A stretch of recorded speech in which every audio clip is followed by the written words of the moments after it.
Entonces, continuando un poco con lo que es la gestión del riesgo, Somerville define en su, en su biografía eh, un proceso, digamos, que comprende varias etapas, y que es muy similar a lo que es el paradigma de la gestión de riesgo, que fue lo que vimos, ese ciclo cerrado que vimos en las primeras filminas, que indicaban un ciclo cerrado en donde estaban los pasos identificar, analizar, planificar, seguir, controlar y comunicar, ¿sí? Es muy similar lo que define Somerville como el proceso de la gestión del riesgo. Y, eh, y básicamente Somerville lo que define son estas cuatro etapas en donde aparece identificación del riesgo, análisis del riesgo, planeación del riesgo y monitorización del riesgo, ¿sí? Básicamente, identificación del riesgo es lo que sería identificar, análisis sería lo que es analizar, planeación sería lo que es planificar, ¿sí? Pero después Somerville define este paso de monitorización, ¿sí? Que incluiría tanto las dos fases del paradigma de la gestión del riesgo, que son seguir y controlar. Básicamente es como que une esas dos cosas en uno. ¿Sí? Recuerden que en el paradigma de la gestión del riesgo, el hecho de seguir era darle seguimiento a los riesgos para ver si estaban más próximos o menos próximos a ocurrir, ¿sí? Lo que se buscaba era eso, era saber si el riesgo estaba más próximo o menos próximo a ocurrir. Y esto por lo general hay que tener en cuenta que se hace por medio de una serie de preguntas, ¿sí? Una vez que se identifica el riesgo, se analiza la probabilidad de ocurrencia, el impacto, se planifica cómo se va a manejar. También en esa planificación se tiene que planificar cómo se le va a dar seguimiento al riesgo. Y esto de darle seguimiento al riesgo, esto de monitorizarlo, eh, se hace por lo general por medio de preguntas. Por ejemplo, si nosotros tenemos definido un riesgo de que vamos a tener alta rotación de personal o que vamos a tener rotación de personal, ¿sí? Debido a que en otros proyectos hemos tenido rotación de personal, una vez que ya analizamos la probabilidad de ocurrencia y el impacto que nos ocasionaría esa rotación de personal, lo que tenemos que definir es una serie de preguntas que tenemos que realizarnos cada cierta periodicidad de tiempo, ¿sí? Puede ser todos los días, puede ser todas las semanas, puede ser todos los meses, puede ser una vez cada 2 meses o cuando se defina, ¿sí? En donde tendríamos que responder, por ejemplo, preguntas tales como cómo se encuentra el equipo de trabajo, si hay roces entre algunos miembros, cómo nos encontramos en cuanto al promedio de sueldos que pagamos como empresa de software en relación a nuestras competencias, cómo viene el proyecto avanzando, ¿sí? Qué tanta presión sentimos que tiene nuestro equipo de desarrollo. Entonces, en base a la respuesta que tengamos en esas preguntas, vamos a poder valorar qué tan cerca o qué tan lejos estamos de que alguien se nos vaya, ¿sí? Entonces, ese tipo de cuestiones es la que tienen que estar planificadas y en las que nos va a ayudar a darle seguimiento a los distintos riesgos que hayamos identificado. Bien, entonces, bueno, Somerville lo primero que define en su proceso de la gestión de riesgo es este paso de identificar los riesgos, ¿sí? Da como un resultado un listado de riesgos potenciales. Esto sería como un proceso, digamos, ¿sí? Como el proceso que definimos en Ingeniería 1, Ingeniería 2, pero esto es únicamente para lo que es la gestión de riesgo, y cada una de esas etapas da como resultado algo. En el caso de la identificación de riesgo, nos da como resultado un listado de riesgos potenciales, ¿sí? La etapa de análisis, ¿sí? Va a tener como entrada, obviamente, ese listado de riesgos potenciales, y lo que se va a obtener como resultado ahí es un listado de priorización de riesgos, ¿bien? En donde se va a tener los riesgos, digamos, categorizados, ¿sí? En distintas categorías que fueron las que definimos previamente. Se van a tener valorados la probabilidad de ocurrencia y el impacto de cada uno de esos riesgos. Después se realiza lo que es la planeación de riesgo, ¿sí? En donde se intenta básicamente mitigar los riesgos y realizar lo que son los planes de contingencia. Y esto nos va a dar como resultado un documento de anulación de riesgos y planes de contingencia. Y luego, por último, se hace la supervisión de riesgos, ¿sí? En donde se obtiene como resultado una valoración de los riesgos, ¿sí? Qué tan cerca o qué tan lejos estamos de que ocurra. Y se vuelven a analizar los riesgos. El proceso de gestión de riesgos básicamente es un proceso iterativo que continúa a lo largo de todo el proyecto, ¿sí? Y da como resultado un plan de gestión de riesgos.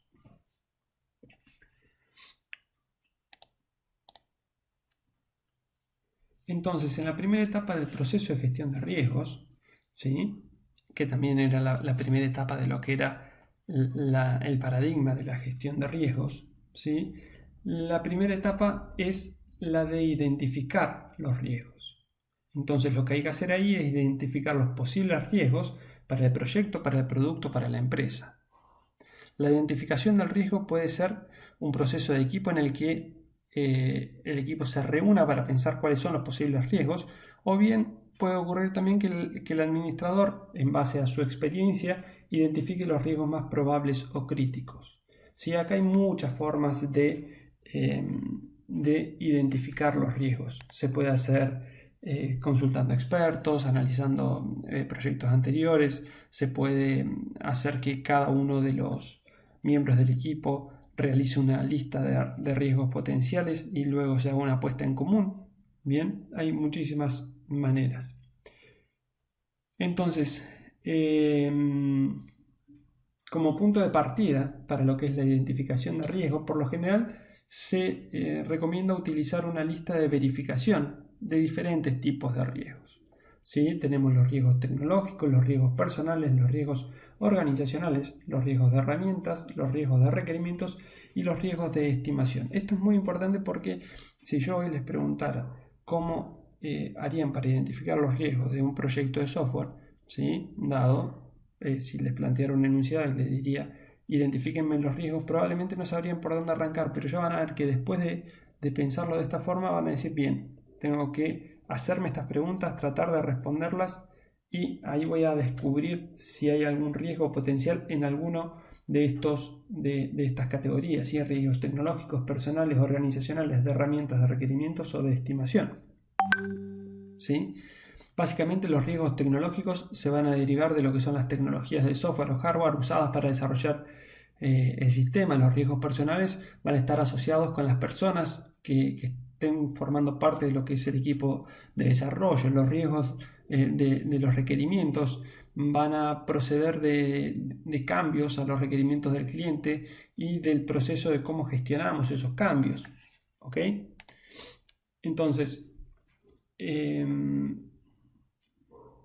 acá básicamente está una serie de ejemplos de cada uno de estos riesgos. Por ejemplo, en riesgos tecnológicos podríamos tener uno que diga la base de datos que se utiliza en el sistema no puede procesar muchas transacciones por segundo como se espera, ¿sí? O los componentes de software que deben reutilizarse contienen defectos que limitan su funcionalidad. Dentro de los riesgos de personal podríamos tener uno que diga es imposible reclutar personal con las habilidades requeridas para el proyecto, ¿sí? O el personal clave está enfermo y no disponible en un momento crítico, o la capacitación solicitada para el personal no está disponible, o llega tarde o fuera de tiempo. Bien, como riesgo organizacional podríamos tener que la organización se reestructura de tal forma que una gestión diferente se responsabiliza del proyecto y quizás esa nueva gestión no tenga las mismas intenciones o las mismas necesidades o las mismas urgencias que la gestión anterior. Entonces eso sería un riesgo organizacional. ¿Sí? Otro sería los problemas financieros de la organización fuerzan a reducción del presupuesto del proyecto, los cuales puede dejar sin recursos indispensables para la normal continuidad de ese proyecto.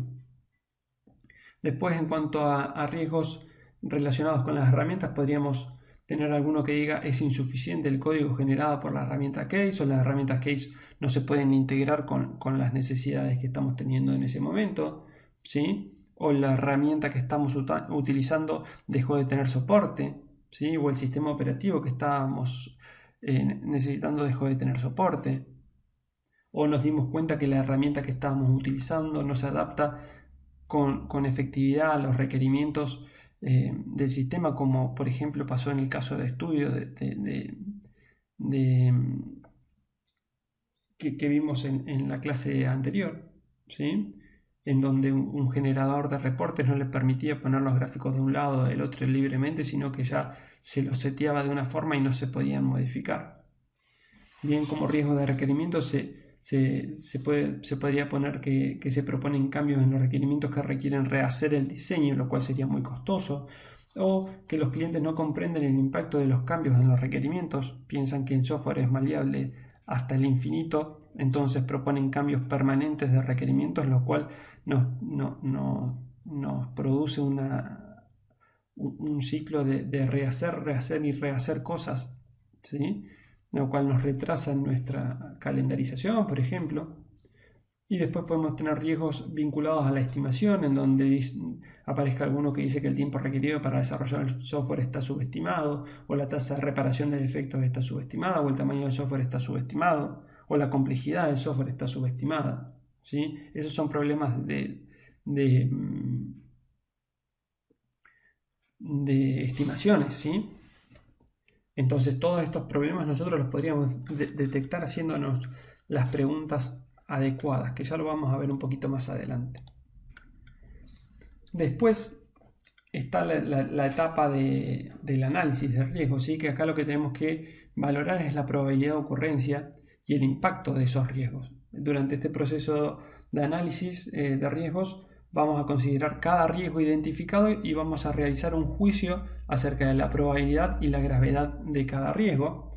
Y la probabilidad de riesgo va a poder valorarse, por ejemplo, como muy baja, baja, moderada, alta o muy alta, ¿sí? Podrá valorarse en números, ¿sí? De 0 a 10% o de 0 a 100% en realidad, ¿sí? En algún rango específico, ¿sí? Y lo mismo el impacto va a poder valorarse en forma numérica de 0 a 100 o va a poder valorarse en forma, digamos, cualitativa, ¿sí? No cuantitativa con números, sino en forma cualitativa como catastrófico, grave, tolerable o insignificante, ¿sí? Estas escalas las podemos manejar nosotros a gusto y placer. En realidad podemos dividirla en 5, en 6, en 4, en 3 o en lo que nos quede cómodo, ¿sí? Estos calificativos los podemos manejar nosotros, no es que haya un estándar de facto con respecto a esto.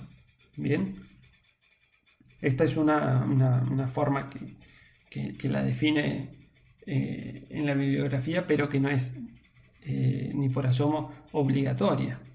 Bien.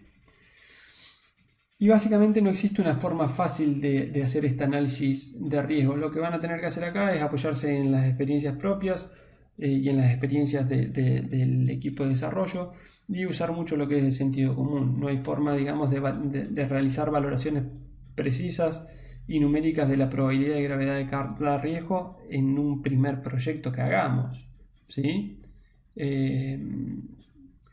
Por lo general acá se comienza a realizar lo que es una tabla de riesgos, que ya la vamos a ver más adelante. Entonces, por ejemplo, en un análisis de riesgos se vería una tablita similar a esta, en donde, por ejemplo, tenemos los riesgos que habíamos identificado previamente en la anterior tabla, ¿sí? Y podemos decir, por ejemplo, el riesgo que dice es imposible reclutar personal con las habilidades requeridas para el proyecto, tiene una probabilidad de ocurrencia alta y un impacto catastrófico, porque si no tenemos gente capacitada probablemente el proyecto falle, ¿sí? o fracase. Bien, entonces podemos tener, por ejemplo, algún riesgo que tenga una probabilidad de ocurrencia alta, pero un impacto tolerable, como por ejemplo las herramientas Case no se pueden integrar en forma adecuada, y bueno, eso se podría solucionar con el trabajo de personal altamente calificado, ¿no? Entonces sería tolerable que eso ocurra.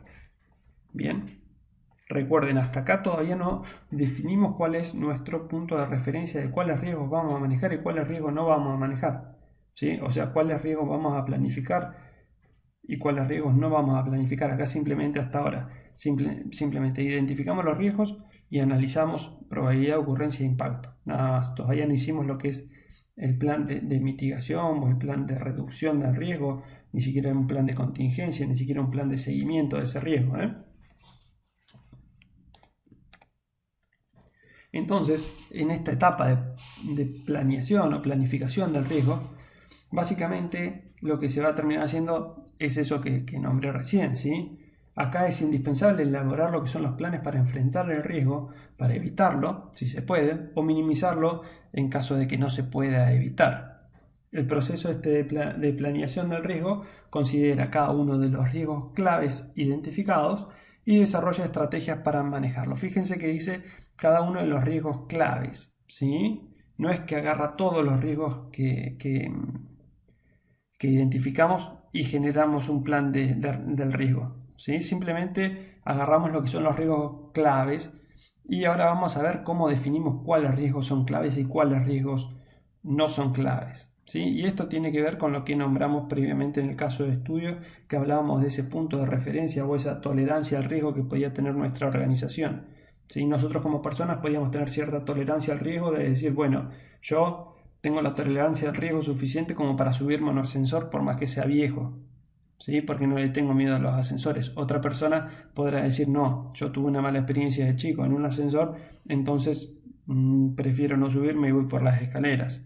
Bien, ahí está la tolerancia al riesgo. En las empresas pasa lo mismo, ¿sí? Hay empresas que están más dispuestas a tomar ciertos riesgos y otras empresas que no están dispuestas a tomar ciertos riesgos.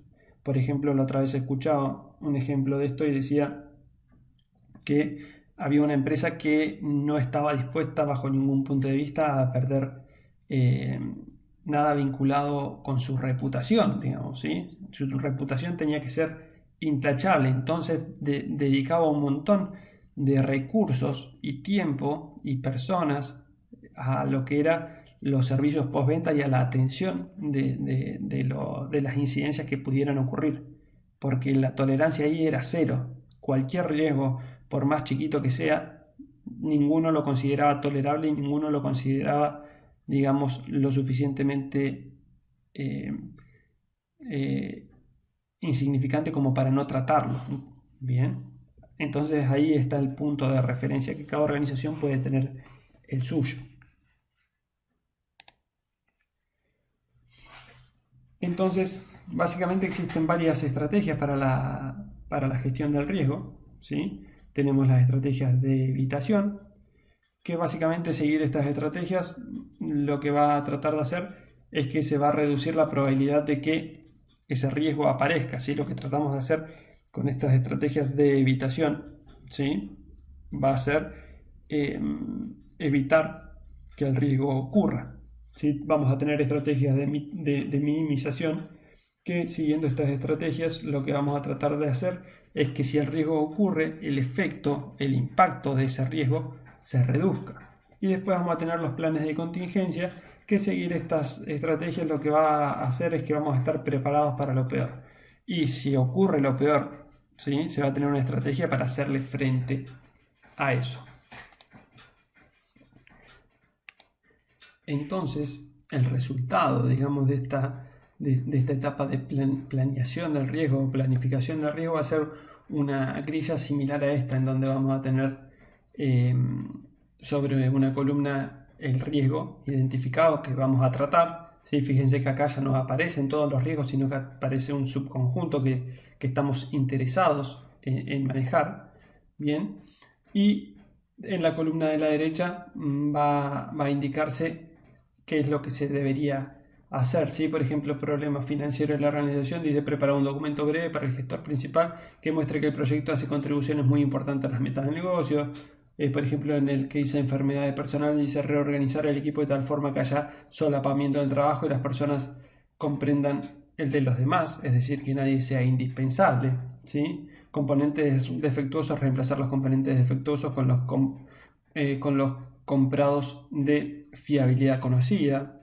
Bien, eso sería un poco lo que se debería generar como planeación o planificación del riesgo. Y por último tenemos la etapa de monitorización del riesgo, ¿sí? Acá lo que hay que hacer es valorar regularmente el riesgo, como les dije yo, tener cierta periodicidad para valorar el riesgo, ¿sí? Y los planes para atenuar ese riesgo y revisarlos cuando se aprenda más sobre el riesgo. Hay que pensar que a medida que el proyecto avanza, vamos conociendo más y más acerca de los posibles riesgos que tengamos. Entonces vamos a identificar riesgos nuevos y vamos a poder valorar muchísimo mejor los riesgos ya identificados, ¿sí? Siempre vamos a tener mayores posibilidades de hacer una valoración más precisa del riesgo a medida que vamos avanzando en el proyecto. Por otro lado, la monitorización del riesgo es el proceso para comprender que no han cambiado sus suposiciones sobre el riesgo del producto, el proceso y la empresa, ¿sí? Así que bueno, básicamente esto de la monitorización del riesgo es la fase de seguimiento, ¿sí? Hay que ir viendo qué tan cerca o qué tan lejos estamos de que un riesgo potencial se vuelva una realidad. Bien. Y la parte de monitorización del riesgo, por ejemplo, va a ser en la parte de personal, va a ser baja moral del personal, malas relaciones entre los miembros del equipo, disponibilidad de empleo. Esas cuestiones pueden acercar que algún riesgo vinculado al personal esté más próximo a ocurrir, ¿sí? Si tenemos el equipo de desarrollo con baja moral, si las relaciones están tensas, si están bajo mucha presión y si encima una empresa de software abre una sucursal en nuestra ciudad con mejores sueldos que en nuestra empresa y probablemente alguna persona huele de nuestro equipo de desarrollo. ¿Está bien? Entonces, como les decía al principio, de eso se trata esto de la monitorización y el seguimiento del riesgo.